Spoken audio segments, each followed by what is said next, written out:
and I had to come back and take my break and do what I have to do for, um, you know, the podcast thing over here. And I try to stop recording over here so that I can deal with over there and then come back. So, forgive me for that. This is the second segment of the podcast where my first half is where I like, bleh, all my thoughts, all the questions. And hopefully in the second half of the podcast, um, as I glance over at Demas and Toth over there, because I have some discussions I want to talk about over there, which, what a stimulating podcast. It's not a podcast, but what a stimulating YouTuber. I mean, watch him.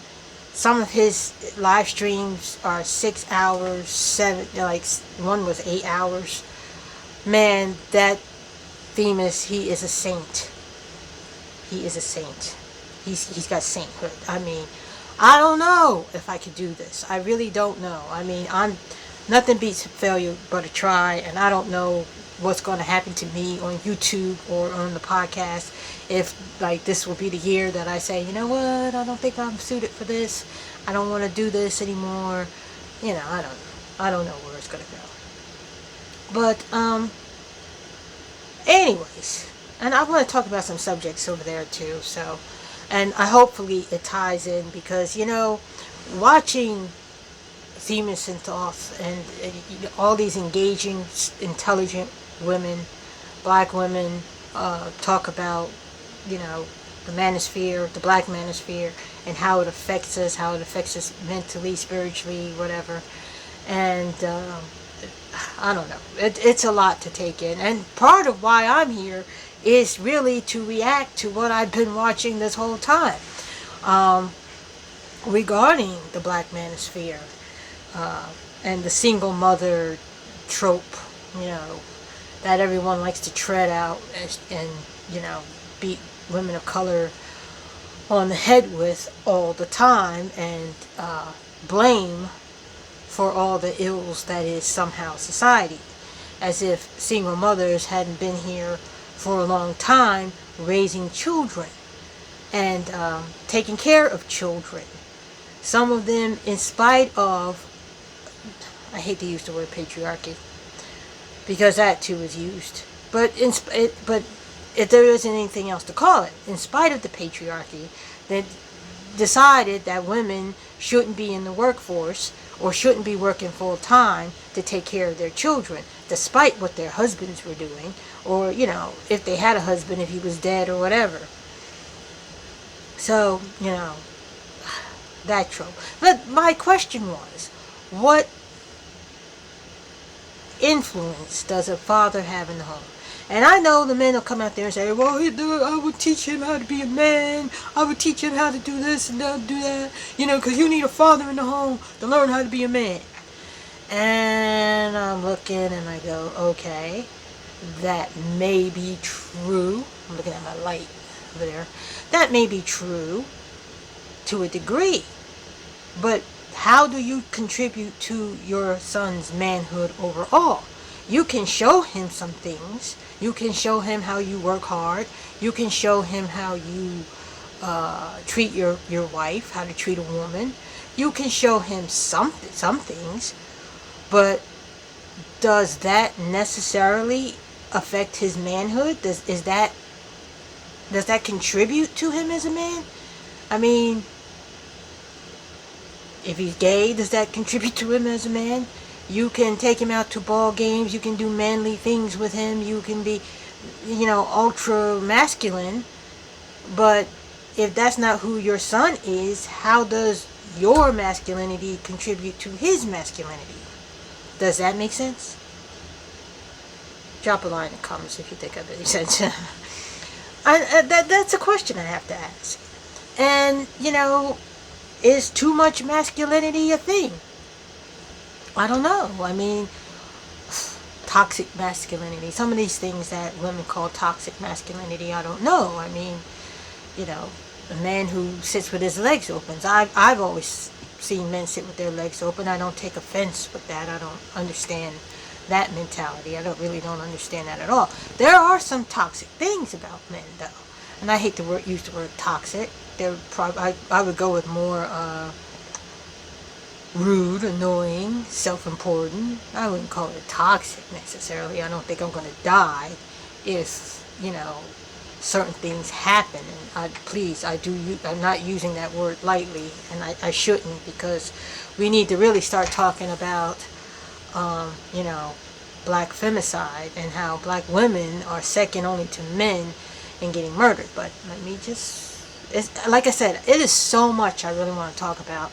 And I don't know if I'm going to get it all out in this video. I don't even know if that's going to be the case.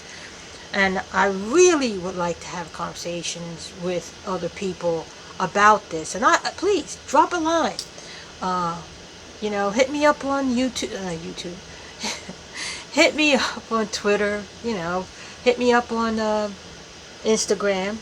And tell me what you think. Tell me what your if I'm making any sense. Like, tell me what your opinion is on masculinity and how men contribute to it, because I don't know if they do, just based on my observations on men and sons and fathers and sons, and even the stories, even the tropes. If you go back into some of the old movies and you read some of the books, fathers too have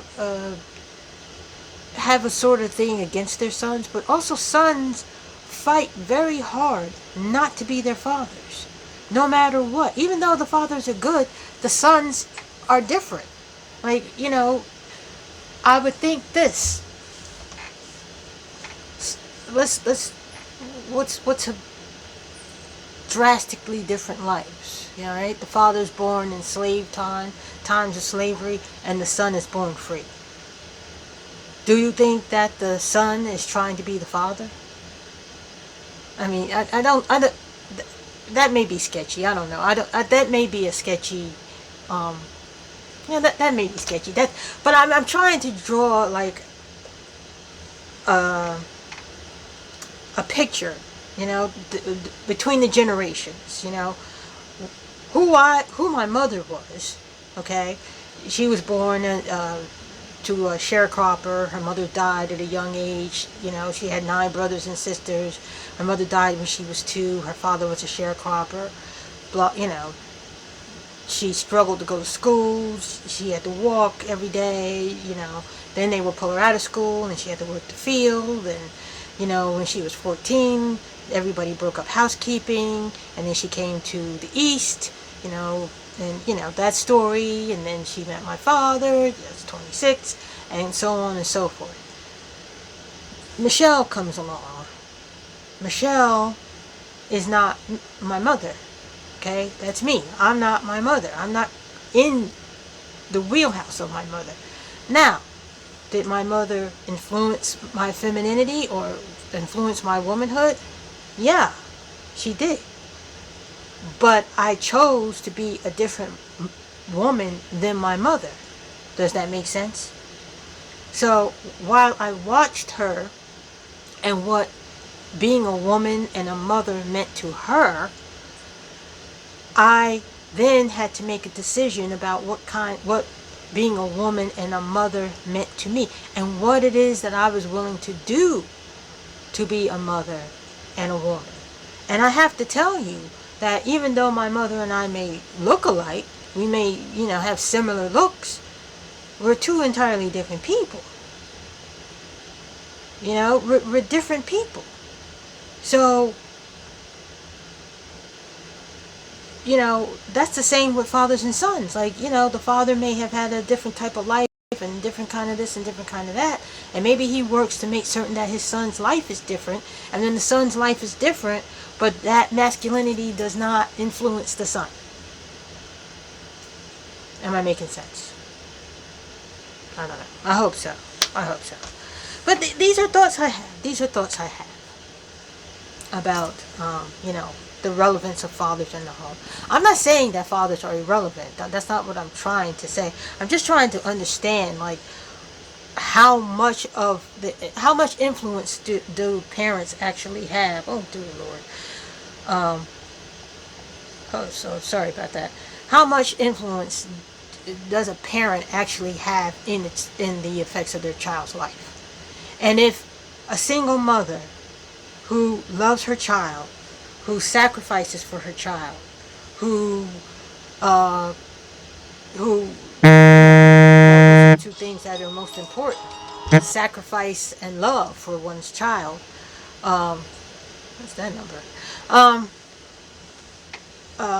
Sacrifice and loves their child. Make certain that that child gets to adulthood, because really that's the huge responsibility there. How much do you influence the child really into adulthood? And then you have to ask the question, if parents influence, mothers, fathers influence is at best minimum,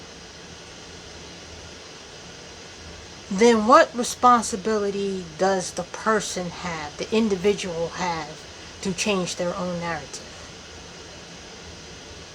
Does this seem trite? I'm probably talking trite stuff, I don't know. But, I mean, at what point, then, do we say, okay, let's say that the mother was a horrid mother. She cursed at the kids all the time. She degraded them, blew them all the time, slapped them around a couple times, and, came into, I should put the do not disturb on. I hope that's not coming up. But, she wasn't a good mom. She wasn't a loving mom. She wasn't a nurturing mom. And, when you're a child, you have to endure that. You have to go through these things. And then you get to be 17 or 18 years old. And you think to yourself, because all the time you're thinking, as long as you're conscious on this earth, I can't wait to get out of this house. I can't wait to get away from her. I can't wait to get out of this situation. And now you're out of the situation. You're gone. You made a decision. You made a conscious choice and decision to leave, to go. How much influence? Well, no, that's not the question, is it? That's not the question. Well, maybe it is the question. No, that's the question. I don't know what the question is. Well, what I'm trying to say then, or trying to ask, because I'm asking, I'm not telling anybody anything, because I don't know what to tell anybody or anyone about anything. I'm just asking questions. Then, with the leaving of that situation, with the leaving of your parents' home, because once you get out of your parents' home, like all that teaching and all that stuff, I'm free. Listen, I'm drinking, I'm smoking, I'm with people I want to be with. I don't have to give an account for anything, because guess what? Mama isn't. Mama ain't here, right? So, how much baggage, I guess, is the question. How much baggage are we carrying with us when we decide to go when we decide to leave the house, when we decide to leave our mother or our parents' home? How much baggage are we carrying? I don't know. And does that influence you? Is that a conscious influence, or is that an unconscious influence? I know, for my personal self, I didn't want to be my mom. Now, my mother isn't a bad person, okay? She's not a bad person at all. But I knew that I didn't want to be my mother. Maybe that's influential. You know what not to be. You are influenced on what not to do, or how not to be in a relationship, or how not to go to church. That's another little thing I'd like to talk about in future podcasts. But there's a lot to be said about personal responsibility. And it's complicated for me, because I've been a conservative. I've been an independent, but I lean conservative. And one of the little tropes that I resent the most is pull yourself up by your bootstraps. Because I resent it because I know for a fact, well, I don't know, well, I do know, that a lot of people aren't wearing boots. They're wearing sandals. They're wearing socks. They're barefoot. So when you look at somebody who's not, barefoot, and you tell them, oh, well, I'm sorry you're going through this hell, but you got to pull yourself up by your bootstraps, I am very resentful of that. I can't tell you how resentful of that I am. And, conservatives preach that personal responsibility, which I do believe in. I believe at some point you have to take charge of your life. The problem I have with taking charge of one's life is, well, we're talking two different things. Are we talking emotional, morals, mental, or are we talking financial? Are those all the same things? Are they all tied together? I don't want to conflate the two things. But they always talk about personal responsibility. They really do. And they really like to pound on that tambourine and sing that song when it comes to black Americans, which I've grown very weary and tired of. And you have black conservatives who will sit there and ring that bell as well. But how much of that baggage, how much of that damage do we take outside of the home? Now that got me to thinking about black men and the violence that they seem to exhibit. Well, they're doing away with black women every 5.5 hours. I mean, God, that's, when you think about that, that's terrifying. Like, you don't know who you're talking to, and you're afraid. You don't want to cross anybody in the wrong way because you don't know what is going on inside of them. So that brings me to the question of damage from the home. Now, I hope, I don't even know if anybody's going to be listening to this, by the way, but I hope that black women do not take this as a means that I'm blaming them for the bane of society, or this violence that's going on in men. Because as I said, at some point you have to take responsibility for your life, and you have to drive the trajectory. I mean, you can't be crying at 25 years old or 30 years old saying, my mother was a bad parent, because then the question becomes, okay, what kind of person are you? When do you take control of that? Or, I've come from an abusive home. Okay, yes, that's horrible, that's terrible. And when do you recognize that and then get help? When? When does that happen? When does personal responsibility happen? And even though I resent the pull yourself by your bootstraps, and I really should leave that kind of term for financial and pulling yourself out of poverty and all that kind of stuff. I don't know. But you see where does it seem complicated? Am I overcomplicating it? Am I not thinking about it correctly? Are my thoughts getting a little muddled somewhere here? I don't know. But, when does that happen? When do we start pulling ourselves up by our bootstraps? When do we look about and we say, yeah, this was bad. I was homeless. My mother was crazy. Blah, blah, blah, blah, blah, blah, blah. And then we say, okay, that happened. There's damage here. I'm wounded. I'm broken. I'm sad. I really can't trust people. I'm angry. I have angry thoughts. I can't love anybody. I mean, when do we recognize the damage that's done? That's what I should ask. When do we recognize the damage that's been done to us? And when do we decide then to fix that damage? And once we decide to fix it, how do we go about it? And I think that's the question to black men. Because it seems to me that women, I'm just looking at the clock here, that women, black women in particular, have found a way to change their narrative. You know, when you think of a single mother, it used to be that you think of a single mother, you would think of a black woman.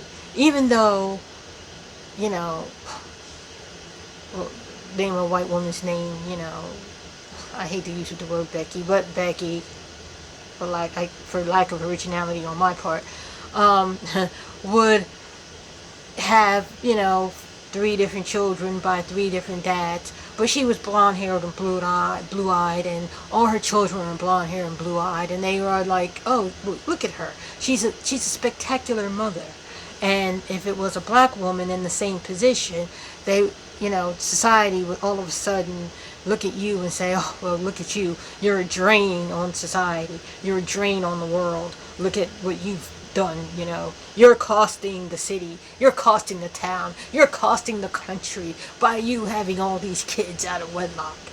And I don't know,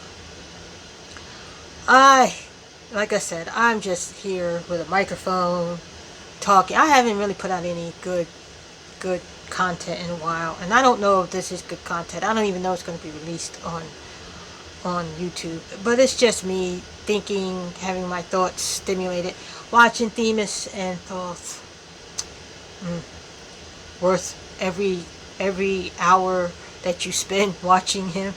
I mean, I have to talk about one of the things. He had a live, I got a few minutes, he had a live that was about the humbling of black women. And I mean, that thing was 6 hours long. And he was on point up until the end, where I don't know what happened. It went off the rails, and, you know, it was the business of humbling black women. And that's the thing too, like, black women's accomplishments in the black manosphere just gets torn down. I was having a discussion on YouTube because, you know, full disclosure, I like to go on Kevin Samuels' YouTube channel and troll. I know I'm petty. I ain't gonna lie, I'm petty. You know, make jokes or whatever. Listen, okay. I've been going through some things. And I got to take out something on somebody. Okay. Anyways, I got into a discussion with somebody, and what was the discussion? Now I just lost my train of thought because I was being petty. I was thinking about how petty I was being. Oh, yes. The discussion was about black women becoming the most educated class in the United States of America. And, okay. The guy came back, and you know they're 25 years old. You can tell they're 25 years old by, you know, how they come back at you. And he says to me, only, the most educated class, you know, the real degrees, he says to me, are still held by white men and Asians. Like, the real degrees? Really? Like, what do you mean by the real degrees? So I responded, because of course I'm petty. You mean, you know, associates, bachelors, masters, PhDs are not real degrees? What kind of degrees are they? Like, but he just couldn't give black women their due. And I'd like to talk about that. I don't know if I'm going to talk about that today, but there's a lot to discuss about black women and how society, not even society, black men just won't give black women their due. I mean, and that's been going on for years. It's coming out now because we have social media, but black women have always been going through this. As long as I've been alive, and I've been alive for quite a while, I have to tell you that black women have been suffering this for a very long time. You know, black men do not want to give black women their due. They have always been, in some instance or other, trying to humble black women. Always. Always. Never the case where the black woman's achievement is something. They're always trying to do it. If you're in church, they're trying to do it. If you're in business with them, they're trying to do it. It's a mind fuck, if you forgive me for saying. It is that. Really. You know? Well, here I am pouring out my heart to the camera, which I was determined I wasn't going to go on anymore. But I don't know. What do you think about what's been talked about today? I mean, don't forget, leave a comment in there. If you like it, subscribe. If not, life is be what it is. But yeah, I have a few minutes. I do want to touch on the business of humbling black women. I don't know why, and I have a video, and I might play it for the next video that I do regarding black women and how it is big business. And there's a certain generation, the Kevin Samuels generation. God, I hate to use his name. Please, I gotta limit. I don't want to use his name because he's gone and I want him to stay gone. I'm not trying to celebrate his death or be talking ill of the dead or anything like that, but I just really want not to have to talk about him. Unfortunately, his influence is everywhere, and he said some very sketchy things, not beyond sketchy, like downright evil and wrong things about black women. And I would like to touch on those one day. Maybe not today, maybe not tomorrow, but someday I would like to touch on them. Anywho, these are my thoughts. This is my podcast of one. And I hope to bring you better content as time goes on. I'm still going through some things. I'm still, working through depression and all that kind of stuff. And I'm not trying to get pity points out of that. But I'm still working on that. But as I'm working through, I hope to bring content or something of value. I've done a lot of research last year about women's rights and where women stood and black women. Just a little FYI about, black feminism. And I once heard a YouTuber say that she was not a feminist because feminist was a white woman's thing and it had nothing to do with black women. And I shuddered out of my mind, because black women got out there and marched their asses off in the back of the line for women's rights. As far back as the 20s, they suffered too, even though the white women didn't want them involved in the suffrage movement and in the activism. Black women were out there marching for the rights of women, because when they were talking about civil rights in the 1920s and 30s, they weren't talking about civil rights for women. Ironically enough, they were talking about civil rights for men. And black women had to kind of wake up and see, like, oh, we better get out here and fight, even though these white women don't want any part of us, we better get out here and fight, because they're really trying to deny us civil rights as well. And, the men of the time, 1920s, they don't believe that women should be educated. They don't believe that women should be working full time. They don't believe that, they have a whole bunch of beliefs. That the patriarchy is being built. It's Legos, right? You can't work. You can't have a full-time job. Yeah, you're educated, but you can't have this. Yeah, you can go to college, but you can't have this. Oh, this is limited. You can't compete with a man. You should go home and be a wife and a mother. That's your job. That's your duty. I mean, the pyramids are built. Okay? But these women, and these are on my YouTube channels, check them out, went out there and marched for women's rights and for civil rights. I am running out of time, so don't forget to leave a comment down, subscribe if you want.